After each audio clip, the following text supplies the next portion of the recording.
kardeşim, sen altınsın, ben tunç muyum? Beni hor görme kardeşim, sen altınsın, ben tunç muyum? Aynı vardan var olmuşuz, aynı vardan var olmuşuz. Sen gümüşsün, ben saç mıyım hey?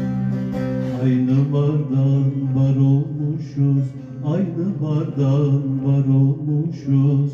Sen gümüşsün, ben saç mıyım hey? Kimi molla, kimi derviş, Allah bize neler vermiş.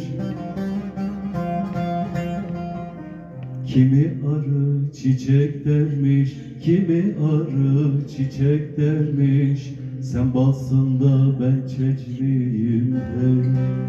Kimi arı çiçek dermiş, kimi arı çiçek dermiş. Sen balsın da ben çeçliyim hey.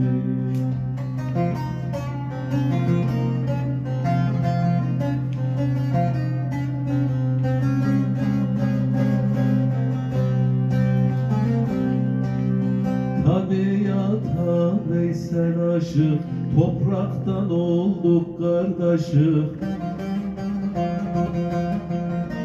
Aynı yolcuyuz yoldaşık, aynı yolcuyuz yoldaşık. Sen yolcusun, ben bacımıyım hey. Aynı yolcuyuz yoldaşık, aynı yolcuyuz yoldaşık.